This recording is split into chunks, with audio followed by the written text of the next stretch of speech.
네, 오늘도 변함없이 우리 하나님의 말씀 함께 보도록 하겠습니다. 하나님의 말씀 세 군데 찾아볼 텐데요.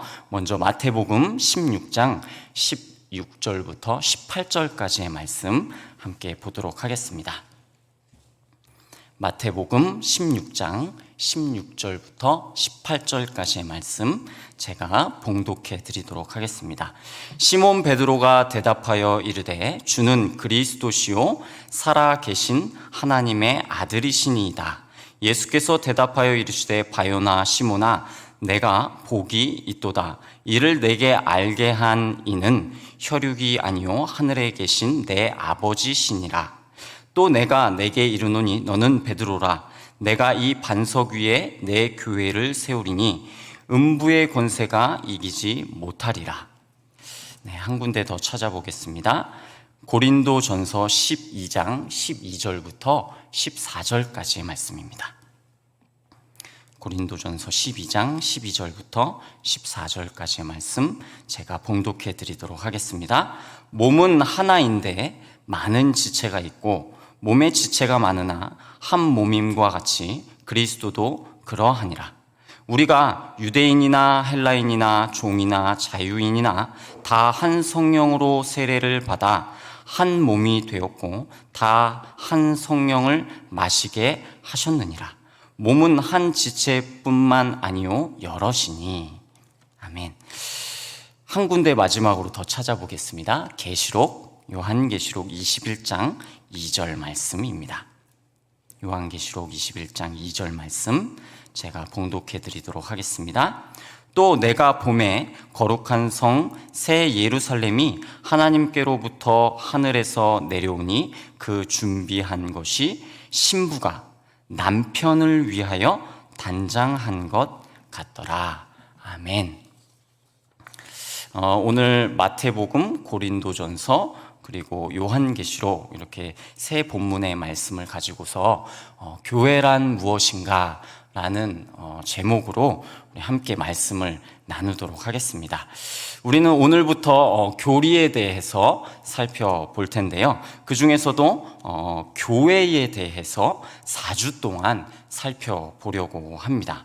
오늘은 그 시작으로 교회가 무엇인지 가장 기본적인 부분들 몇 가지를 좀 간추려서 나누어 보려고 합니다. 시작하기 전에 오늘 말씀은 벌코프 조직신학 그리고 마틴 로이드 존스 목사님의 교리 강해 그리고 합동신학대학원 이승구 교수님의 교회론 강의 등을 참고 인용하고 있음을 먼저 알려드리도록 하겠습니다. 우리가 먼저 첫 번째로 교회에 대해서 나누고 싶은 부분은 무엇이냐면 교회는 믿음의 고백 위에 세워졌다라는 것입니다. 우리가 가장 먼저 살펴보았던 마태복음 16장 16절부터 18절에는 우리가 잘 알고 있는 베드로의 고백이 나타납니다.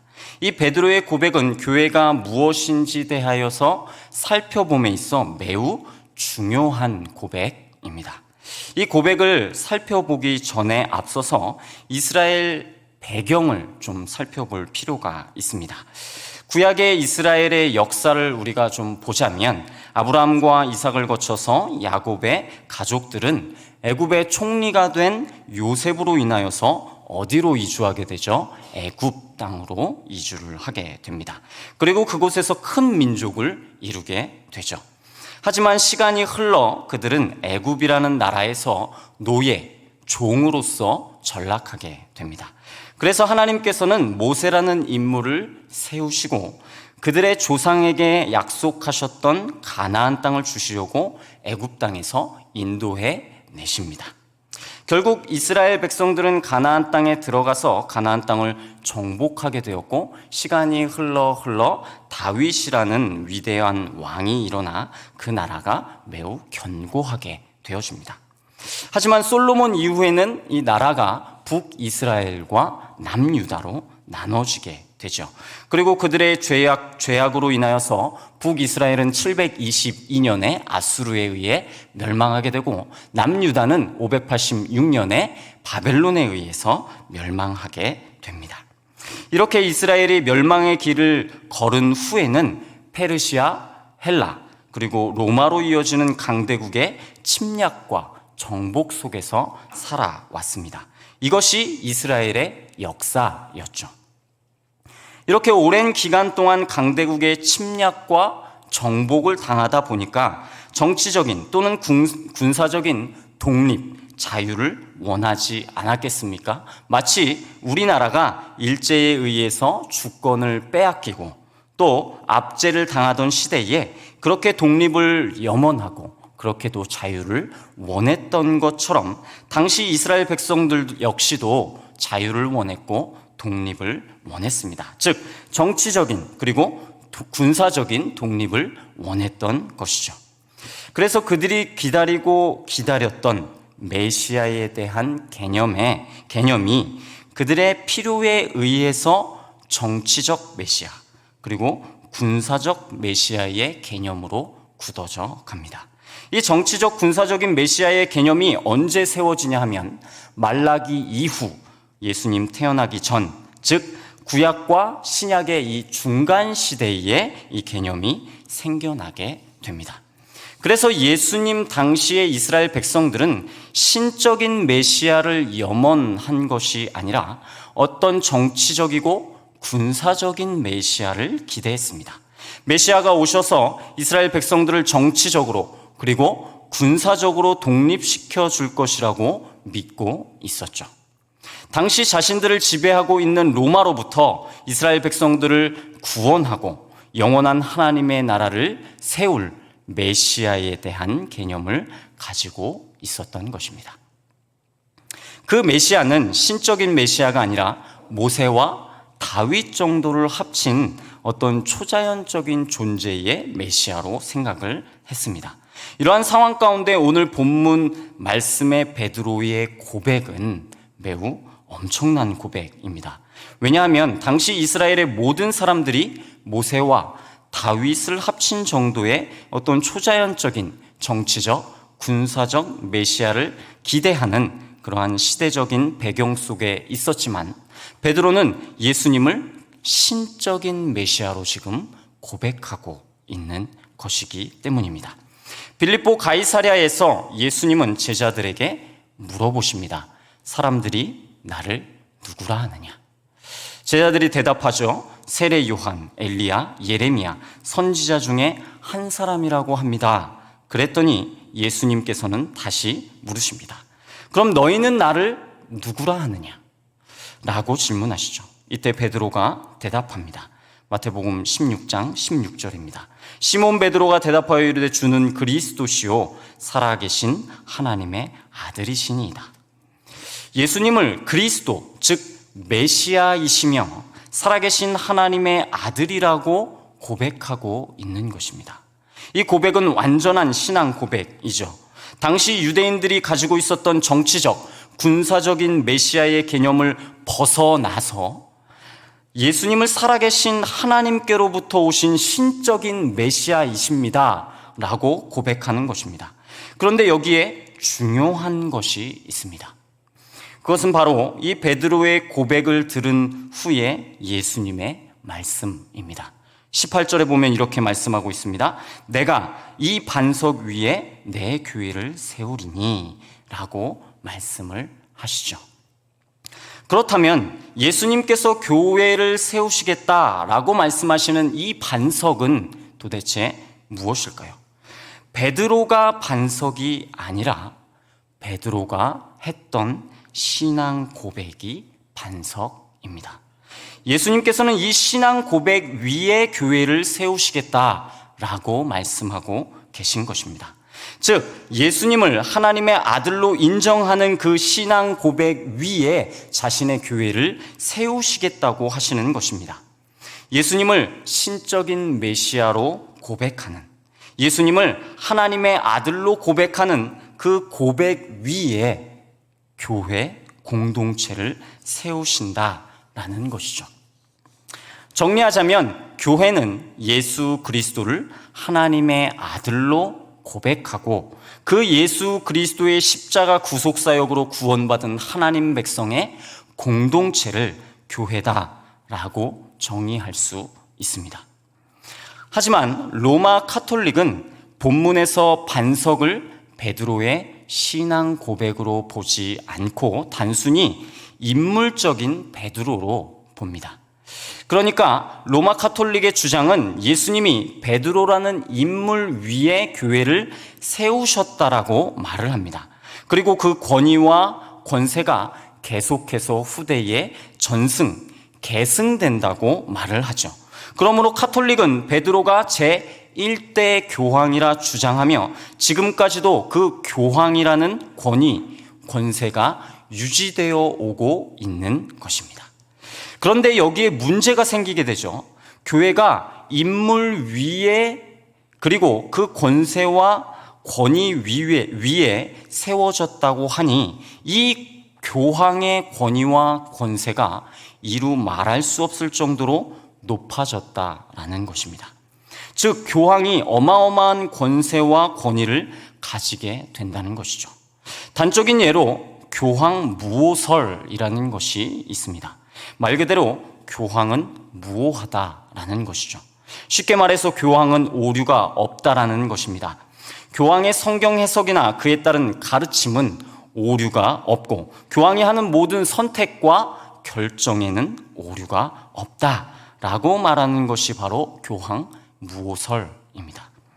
오늘 본문 말씀의 반석을 인물적인 베드로로 본다면 그리고 그 권위와 권세가 계속해서 계승되어 온다라고 본다면 한 인간인 교황이 무오하다는 즉 오류가 없다는 심각한 문제를 낳게 되는 것입니다. 하지만 아까도 말씀드렸다시피 이 반석은 무엇입니까? 베드로라는 인물이 아니라 베드로가 했던 신앙의 고백입니다. 그리고 우리 주님은 이 믿음의 고백 위에 무엇을 세우신 것입니까? 당신의 교회를 세우신 것입니다. 또한 그 신앙의 고백은 지금까지 이어져서 우리 주님은 그 신앙의 고백 위에, 즉 그 반석 위에 이 시대에도 교회를 계속해서 세워 나아가고 계십니다. 자, 이렇게 예수는 그리스도이시고 살아계신 하나님의 아들이시라는 신앙 고백은 교회의 근본적인 뿌리가 되는 것이고 이 신앙을 고백하는 공동체가 바로 교회입니다. 이 신앙 고백이 흔들린다면 교회는 흔들릴 수밖에 없는 것이죠. 때문에 우리는 교회가 건물이 아니라 신자, 즉 믿는 자들의 공동체이다 라고 말하는 것이고 더불어 우리는 예수를 그리스도시요 살아계신 하나님의 아들이라 고백하지 않는 자들과 교회라는 공동체를 이룰 수 없는 것입니다. 오직 예수를 그리스도시요 살아계신 하나님의 아들이라 고백하는 자들이 교회 공동체 안으로 들어올 수 있는 것이고 교회 공동체를 이룰 수 있는 것입니다. 이것은 포용, 관용, 연합의 문제와는 별개의 문제입니다. 이것은 진리의 문제이죠. 때론 이러한 진리 앞에 포용과 관용과 연합을 들이대면서 기독교가 마치 앞뒤 꽉 막힌 배타적인 공동체이고 독선적인 종교로 몰고 가는 경우들이 많이 있습니다. 하지만 이 진리의 문제는 포용과 관용과 연합의 문제와는 별개의 문제입니다. 우리는 이것을 잘 구별해야 할 것입니다. 그렇다면 여기서 아주 중요한 것이 있습니다. 교회가 예수 그리스도에 대한 올바른 신앙을 고백하는 공동체라면 이 고백의 근원은 어디인가 라는 것입니다. 오늘 본문 말씀을 보자면 마태복음 16장 17절에 이렇게 말씀하고 있습니다. 예수께서 대답하여 이르시되 바요나 시몬아 내가 복이 있도다. 이를 내게 알게 한 이는 혈육이 아니요 하늘에 계신 내 아버지시니라. 이것이 무슨 말입니까? 예수 그리스도에 대한 올바른 고백은 하나님이 그 근원이다라는 것이죠. 예수를 그리스도라 고백하며 살아계신 하나님의 아들이라 고백하는 것은 인간의 어떤 의지적 노력으로 되는 것이 아니라 하나님께서 깨닫게 하시고 알게 하셔야만 고백할 수 있다라는 것입니다. 고백하게 하시는 이도 하나님이시고 그 고백 위에 구속받은 하나님의 공동체를, 즉 교회를 세우시는 것도 하나님이십니다. 그러니 교회의 시작과 끝도 하나님이시고 그 교회의 주인도 하나님이십니다. 사랑하는 삼위의 교회 성도 여러분, 우리 공동체 안에 이 그리스도에 대한 고백이 혹여 희미해지지는 않았는지 이 시간 우리 함께 돌아보기를 소망합니다. 마치 유대인들이 자신의 필요에 따라서 메시아에 대한 개념을 바꾸었던 것처럼 나의 삶의 필요에 따라서 또한 우리 교회의 필요에 따라서 그리스도에 대한, 우리 주님에 대한 존재를 왜곡시키지는 않고 있는지, 그러한 일들은 우리 안에 없었는지 우리가 돌아보고 우리 주님에 대한 올바른 신앙 고백이 우리 교회 공동체 안에 있도록 우리는 늘 점검해야 할 것입니다. 무엇보다도 교회의 주인은 우리 주님이십니다. 그렇기 때문에 사랑하는 성도 여러분들께서 교회와 또한 성도들을 위하여서 섬기고 봉사하는 것은 사람에게 하는 것이 아닙니다. 하나님과 하나님께서 세우신 교회를 위해서 하는 것이죠. 그러니 여러분 힘내시기를 부탁을 드립니다. 목사님, 전도사님들 힘내시기를 바랍니다. 장로님들, 권사님들, 우리 중직자분들 모두 힘내시기를 바랍니다. 코로나로 인하여서 힘든 시기를 겪고 계시는 우리 목자님들도 힘내시기를 바랍니다. 찬양팀 여러분들, 또 여러 가지 모습으로, 모양으로 하나님께서 세우신 우리 삼여의 교회 공동체를 위하여서 섬기고 봉사하시는 모든 분들 힘내시기를 부탁드립니다. 우리는 사람 앞에 섬기며 봉사하는 것이 아니라 주님께서 세우신 주님의 몸된 교회를 위해서, 그리고 그 교회의 주인 되신 주님을 위해서 일하는 것입니다. 힘내시기를 부탁드립니다. 두 번째로 우리가 교회에 대하여서 나누고 싶은 것은 교회는 그리스도의 몸이다라는 것입니다. 예수님께서는 몸으로서 이 땅 가운데 오셨습니다. 또한 몸으로서 이 땅에 사셨고 몸으로서 죽으셨으며 부활의 완전한 몸으로 살아나셨고 부활의 완전한 몸으로 승천하셨습니다. 지금은 하나님 보좌 우편에 앉아 계시고 재림시에도 부활의 완전한 몸으로 우리에게 오십니다. 여러분, 이것이 예수님의 물리적인 몸이죠. 그런데 예수님께서 승천하시고 나서 재림하시기까지 이 땅 가운데 또 하나의 예수님의 몸을 두셨는데 그것이 무엇입니까? 그것은 바로 이 땅에 믿음의 고백 위에 세우신 주님의 교회입니다. 교회가 예수님의 영적 몸입니다. 주는 그리스도시요 살아계신 하나님의 아들이십니다 라는 이 고백 위에 주님은 교회를 세우셨고, 이 교회는 예수님의 몸입니다. 영적인 몸이죠. 이 교회라는 몸에는 특징이 있습니다. 그 특징은 두 가지로 정리해 볼 수 있겠는데요. 그 특징은 먼저 이 몸이 하나라는 것입니다. 또한 이 몸은 여러 지체를 지니고 있다라는 것이죠. 먼저 그리스도의 몸인 교회의 공동체의 특징은 하나라는 것을 살펴보겠습니다. 두 번째로 우리가 읽었던 본문인 고린도전서 말씀처럼 교회는 한 성령으로 세례를 받고 한 몸이 된 공동체입니다. 우리는 그리스도의 하나 된 몸이고 교회입니다. 그렇다면 우리가 어떻게 하나님의 몸, 즉 그리스도의 몸이 되었습니까? 한 성령으로 세례를 받아 그리스도의 몸이 되었다고 성경은 명확하게 이야기해주고 있습니다. 자, 우리는 모두 한 성령으로 말미암아 예수를 주라 시인하고 한 성령으로 세례를 받은 자들입니다. 그렇기 때문에 우리 안에 계신 성령과 결코 분리될 수 없습니다. 오늘 우리가 읽었던 고린도전서 말씀에는 한 성령으로 마셨다라는 표현이 등장하죠. 이것은 우리 안에 계신 성령님과 결코 분리될 수 없음을 이야기해주고 있는 것입니다. 여러분, 우리가 물을 마신다거나 혹은 음료를 마신다고 한번 생각해 보시기를 바랍니다. 우리 몸속에 들어간 물이나 음료를 우리가 분리해낼 수 있을까요?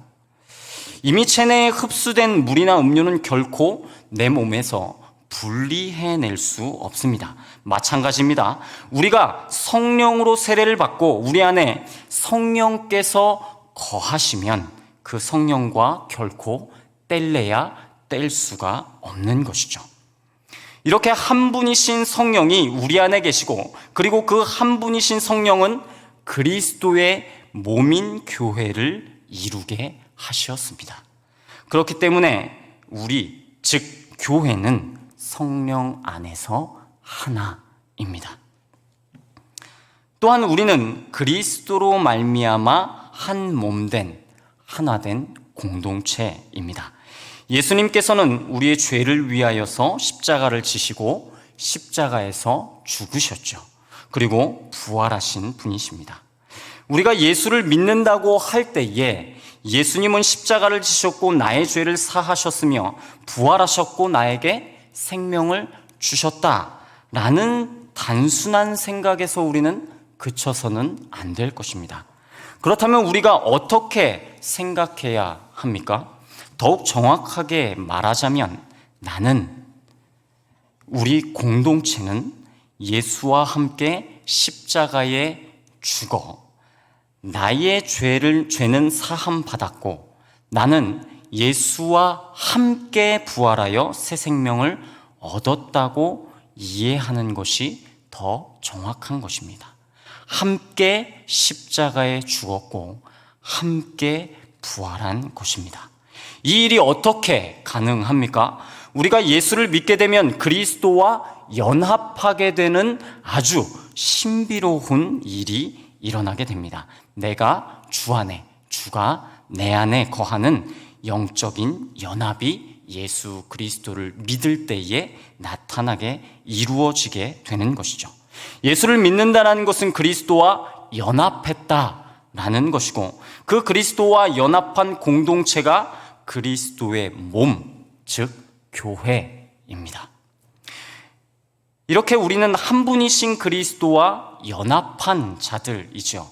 그렇기 때문에 우리, 즉 교회는 하나인 것입니다.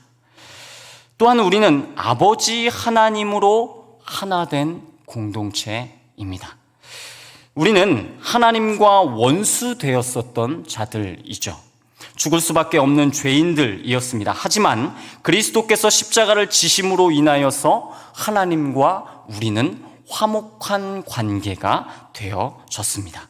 그리고 우리는 하나님을 무엇이라 부르게 됩니까? 아빠, 아버지라고 부를 수 있게 되었습니다.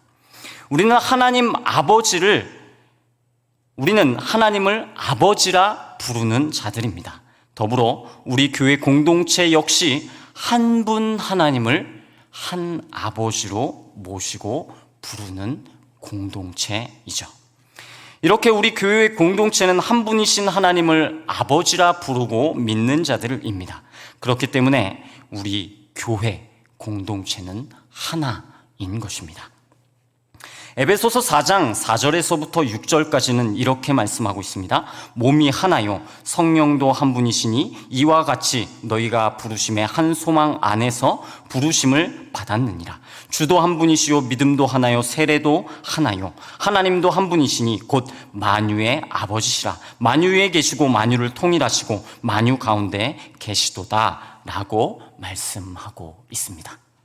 우리가 믿는 바 삼위 하나님은 한 분 하나님이십니다. 그 한 분이신 하나님께서 우리를 한 소망 안에 부르셨습니다. 그렇기 때문에 부르심을 입은 자들의 공동체, 교회는 하나, 한 몸인 것입니다. 또 하나, 그리스도의 몸인 교회의 특징은 무엇입니까? 여러 지체가 있다라는 것입니다. 즉, 교회 공동체에는 여러 사람이 있다는 것입니다. 다양한 사람들이 그리스도의 몸이라는 한 몸을 이루게 되는 것이죠. 본문 고린도전서 말씀은 유대인이나 헬라인이나 종이나 자유자나 다 한 성령으로 세례를 받고 한 몸이 되었다라고 말씀하고 있습니다. 유대인처럼 과거부터 하나님을 믿어왔든지 아니면 헬라인처럼 과거에 하나님을 믿지 않았든지 다 한 몸이다 라는 것이죠. 또한 유대인으로 유다 문화 속에서 자라왔든지 혹은 헬라 문화 속에서 자라왔든지 상관없이 다 한 몸이라는 것입니다. 종이나 자유자도 한 몸입니다. 사회적인 신분이 높든지 사회적인 신분이 낮든지 한 몸이라는 것이죠. 지위 고하를 막론하고 한 몸이라는 것입니다. 가난해도 부해도 한 몸이라는 것이죠. 즉, 그리스도의 몸을 이루는 교회는 이루 말할 수 없는 다양한 사람들이 있다라는 것이죠. 그리고 그 다양한 사람들은 그리스도의 몸으로서 각 지체를 이루고 있습니다.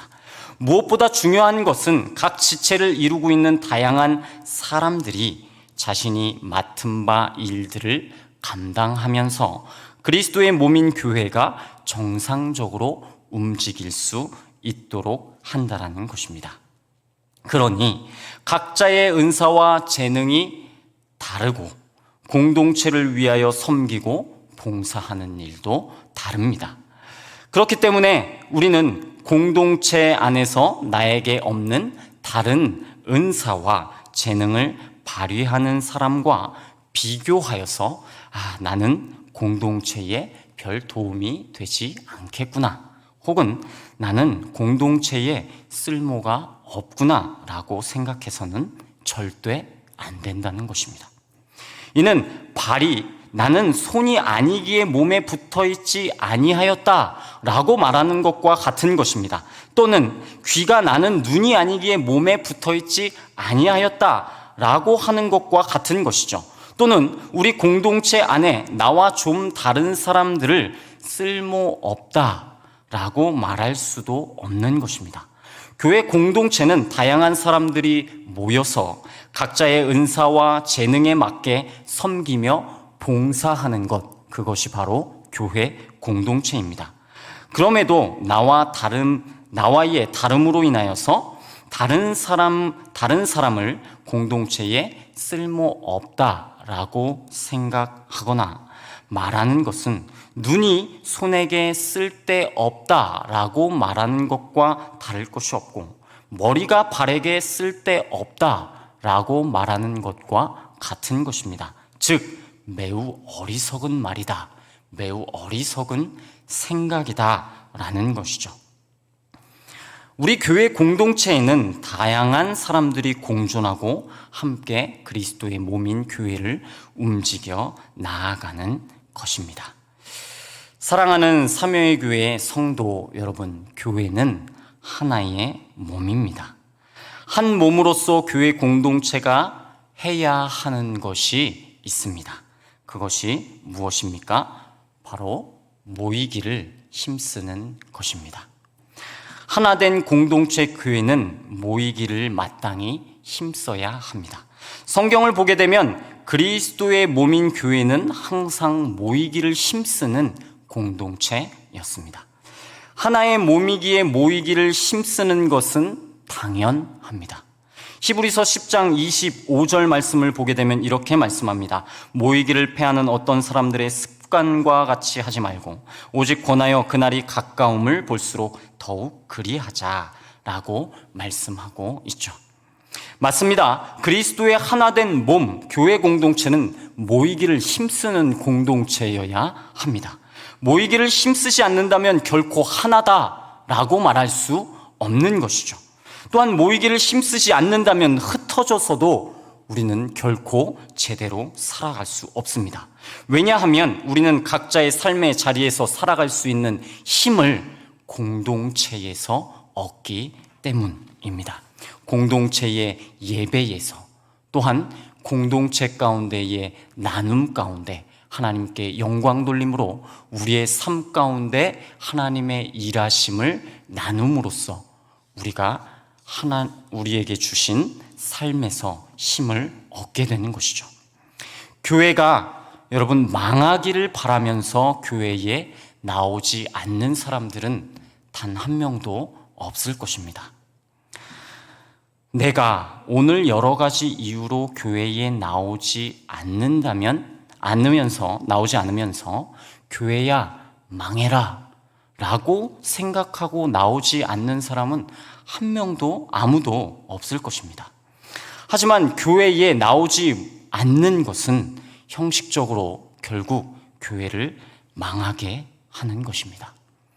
사정이 있으면 교회에 나오지 못할 수도 있지, 그것이 왜 교회를 망하게 하는 것인가 라고 질문할 수 있습니다.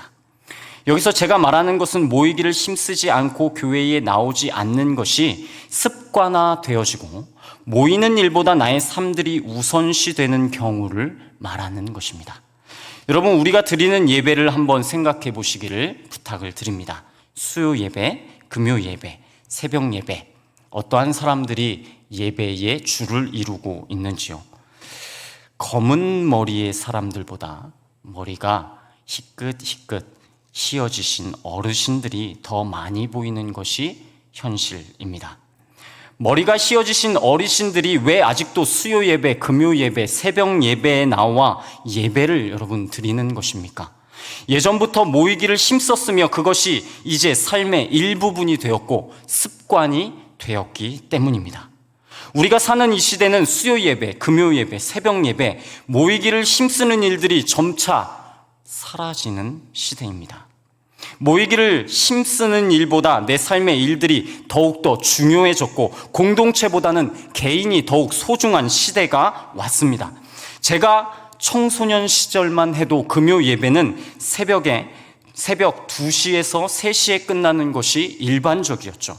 말 그대로 철야였습니다. 그런데 지금은 수요 예배와 금요 예배를 통합하는 일들이 많아지고 있고 주일 오후 예배는 많이 사라져가고 있는 추세입니다. 이렇게 세월이 흐른다고 한번 생각해 보시기 바랍니다. 결국 예배들은 사라지겠죠. 이것은 평일 예배만 국한된 것이 아닙니다. 주일 예배라고 안심할 수 있겠습니까? 모이기를 힘쓰지 않는다면 결코 안심할 수 없는 일이죠. 하나된 교회 공동체가 모이기를 힘쓰지 않는다면 나의 개인적인 사정과 삶의 여러 가지 일이 모이는 일보다 중요시 된다면 교회야 망해라 말하고 교회야 사라져라 라고 말하는 것은 아니지만 결국은 교회를 병들게 하는 것이고 결국은 교회를 망하게 하는 지름길이다라는 것입니다. 때문에 우리는 하나된 몸으로서 교회로서 무엇에 힘써야 하는 것입니까? 더욱이 모이기를 힘써야 하는 것이죠. 그러면 여기서 한 가지 질문이 생깁니다. 고린도전서 3장 16절 말씀, 너희가 하나님의 성전인 것과 하나님의 성령이 너희 안에 계시는 것을 알지 못하느냐? 이 말씀을 근거로 하여서 우리가 성전인데 꼭 모여서 예배를 드려야 합니까? 말씀을 보십시오. 우리가 교회라고 하지 않습니까? 내가 교회라고 하지 않습니까? 개인적으로 예배 드리고 모이기에 힘쓰는 것은 좀 나중에 해도 되지 않습니까? 라고 질문할 수 있죠. 혼자서도 얼마든지 예배할 수 있습니다. 라고 질문합니다. 그리고 공동체와 공동체의 신앙생활을 회의적으로 바라보게 되죠. 그런데 말씀을 한번 잘 읽어보시기 바랍니다. 이 말씀 고린도전서 3장 16절은 사도 바울이 지금 이것이 교회다 라고 설명하는 부분이 아니라 교회론을 말하고 있는 부분이 아니라 고린도 교회 성도들의 도덕적, 윤리적인 삶의 부분을 말하고 있는 본문입니다. 성령이 너희 안에 거하시는데 너희가 이렇게 살 수 있겠느냐? 너희가 어떻게 이렇게 살 수 있냐? 라고 말하는 것입니다. 절대로 너희가 성령이 거하시는 전이고 너희 개인이 교회이기 때문에 개인적으로 예배 드릴 수 있어 공동체 생활하지 않아도 돼 라고 말하는 본문이 아니라는 것이죠. 결코 말씀을 잘못 인용하여서 개인적 신앙생활을 망치지 않으시기를 부탁을 드립니다. 아울러 우리는 하나된 공동체로서 영적으로 민감하여 서로를 돌아보는 일들을 해야 합니다.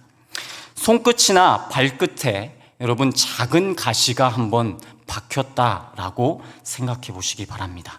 하루 종일 온 신경이 그곳에 쓰이기 마련입니다. 통증은 손끝에서 시작하여서 온몸으로 느껴지게 됩니다.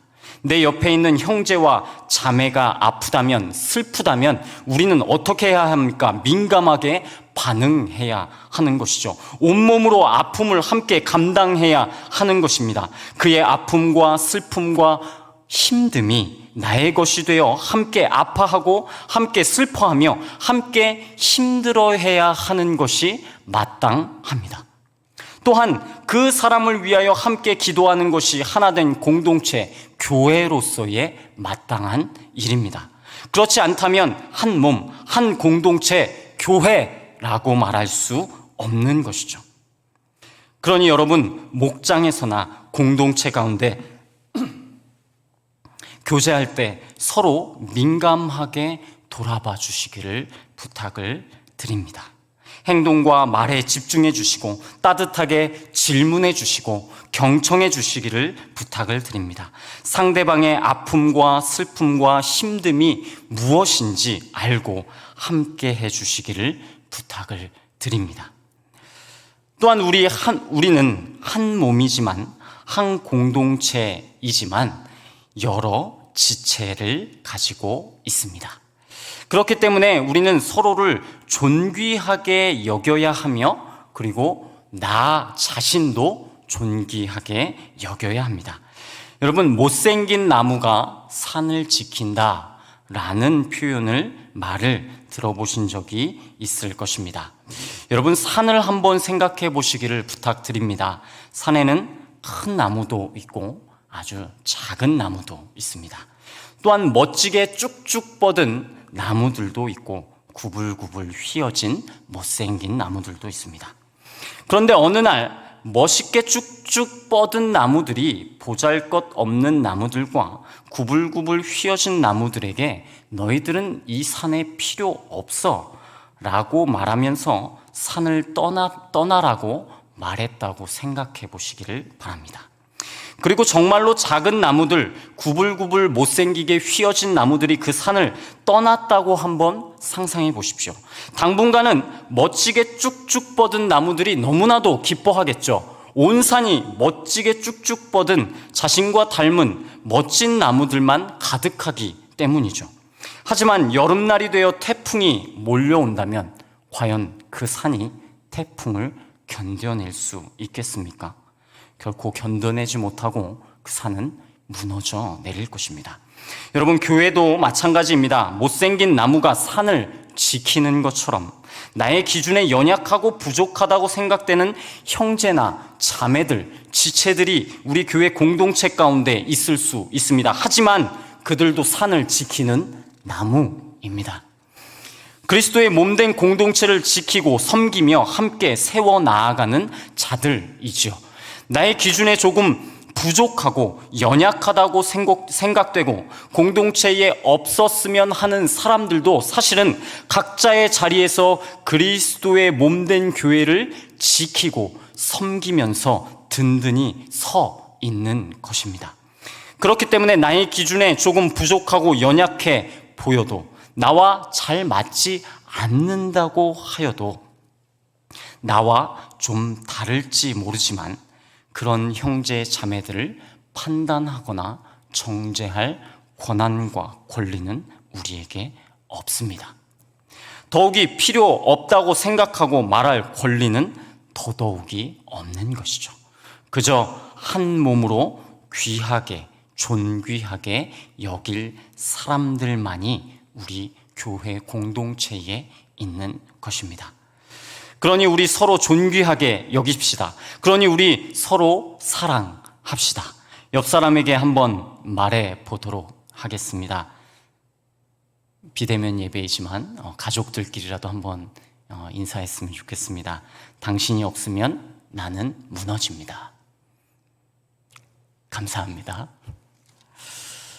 아울러 우리 공동체 가운데 속해 있는 나 자신도 여러분 우리는 존귀하게 여겨야 합니다.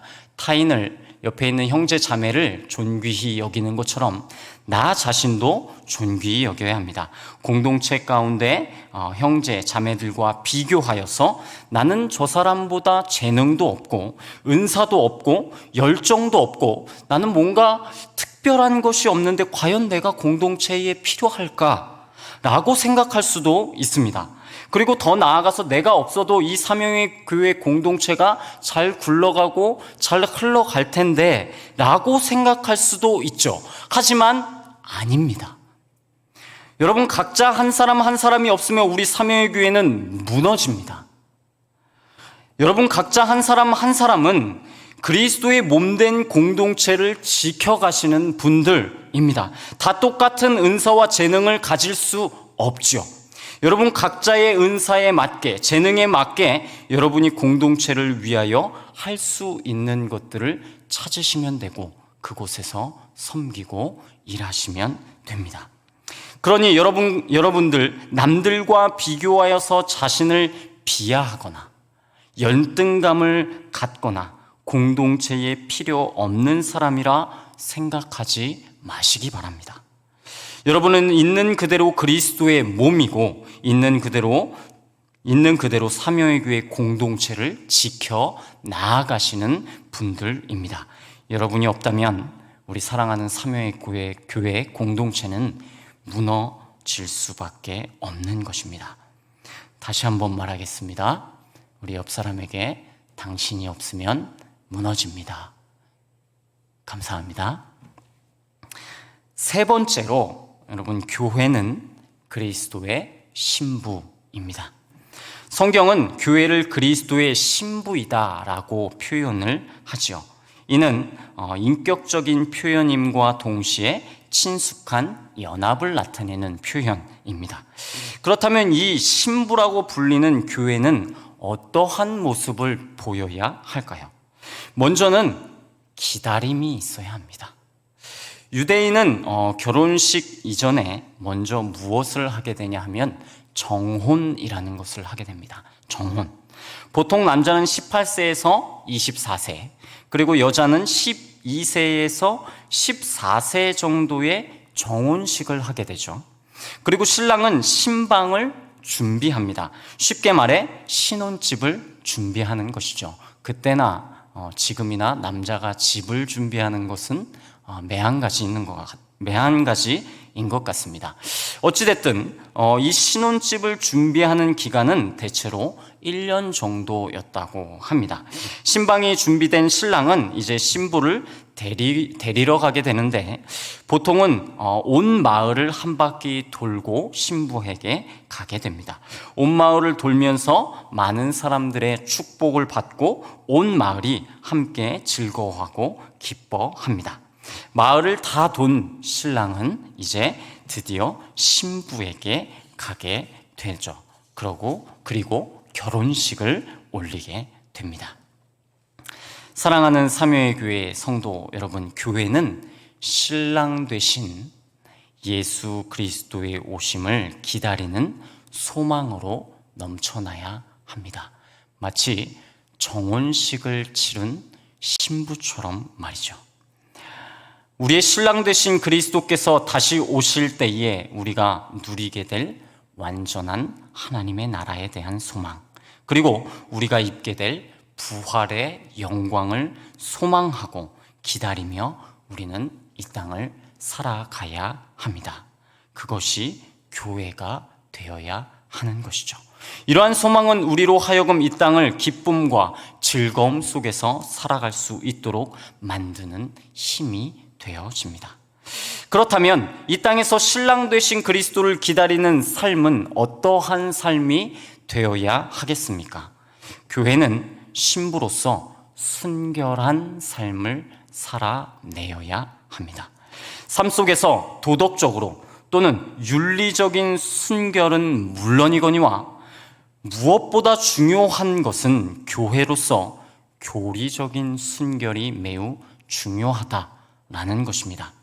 고린도후서 11장 2에서 4절은 이렇게 말씀하고 있습니다. 내가 하나님의 열심으로 너희를 위하여 열심을 내노니 내가 너희를 정결한 처녀로 한 남편인 그리스도께 드리려고 중매함이로다. 그러나 나는 뱀이 그 관계로 하와를 미혹한 것 같이 너희 마음이 그리스도를 향하는 진실함과 깨끗함에서 떠나 부패할까 두려워하노라. 만일 누가 가서 우리에게 전파하지 아니한 다른 예수를 전파하거나 혹은 너희가 받지 아니한 다른 영을 받게 하거나 혹은 너희가 받지 아니한 다른 복음을 받게 할 때에는 너희가 잘 용납하는구나 라고 말씀합니다.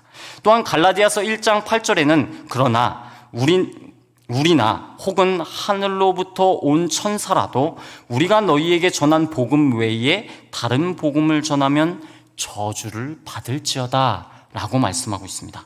이렇게 성경은 교리적인 순결을 매우 중요시하고 있습니다.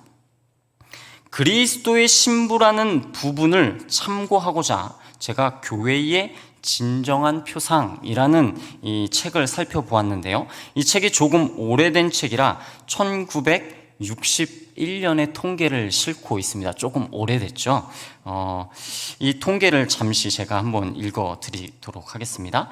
미국 톱 여론조사 중 하나가 개신교에 대해서 조사한 통계 내용입니다. 훈련받고 있는 개신교 목사들 중 56%는 동정녀 탄생을 거부했고 71%는 사후 생명을 부인했으며 54%는 그리스도의 육체의 부활을 거부했다. 또한 98%는 인격적 재림을 부인했다. 이것은 일반 성도에 대한 통계가 아니라 훈련받은 목회자의 통계입니다. 더욱더 충격적인 것은 1961년의 통계라는 것입니다. 이미 1961년에 미국의 많은 목회자가 교리적으로 순결하지 못했다라는 것이죠. 때문에 우리는 그 무엇보다도 신랑이신 그리스도께서 오시는 그 날까지 교회의 순결, 교리의 순결을 지키도록 더욱 힘쓰고 노력해야 할 것입니다. 또한 신부로서의 교회는 사랑이 있어야 합니다. 신부에게 순결도 중요하지만 신랑은 무엇보다 신부에게 사랑을 원하고 사랑을 바랍니다. 신부가 신랑에 대한 사랑을 상실했다면 어떻게 혼인이 가능하겠습니까? 있을 수 없는 일입니다. 그렇기 때문에 그리스도의 신부는, 교회는 신랑된 그리스도를 사랑해야 할 것입니다. 그 사랑이 여러분 어떻게 표현이 될까요? 우리 주님의 말씀에 대한 자발적인 순종과 헌신으로서 표현이 됩니다. 그런데 신랑 되신 우리 주님은 신부인 교회에게 일방적인 사랑을 요구하시는 분이 아니시죠. 우리가 잘 알고 있다시피 우리 주님은 당신의 모든 것을 쏟아 부으셔서 당신의 백성들, 당신의 공동체, 교회를 사랑하셨고 당신의 피값으로 우리를, 교회를 구원하셨습니다. 그 사랑과 은혜에 감격하여 우리는 그분에 대한 사랑을 말씀의 자발적인 순종으로 표현해 낼 수 있는 것입니다. 이제 말씀을 정리하도록 하겠습니다. 사랑하는 삼위의 교회 성도 여러분, 교회는 주는 그리스도시요 살아계신 하나님의 아들이십니다 라는 고백 위에 세워졌습니다. 우리 사랑하는 사명의 교회 안에 이 고백이 희미해지지 않기를 원합니다. 우리의 필요에 따라 혹은 교회의 필요에 따라 이 고백이 희미해지거나 왜곡되지 않기를 간절히 소망합니다. 또한 교회는 그리스도의 몸입니다. 이 한 몸인 교회 공동체는 모이기를 힘쓰며 여러 지체를 가진 몸으로서 서로를 존귀히 여기며 돌보는 공동체가 되어야 합니다. 무엇보다도 그리스도의 신부인 교회로서 주님의 다시 오심을 기다리고 또한 기다리는 삶 속에서 순결과 사랑으로 함께 살아내는 우리 귀한 성도님들, 그리고 우리 사랑하는 사명의 교회 되기를 간절히 소망합니다.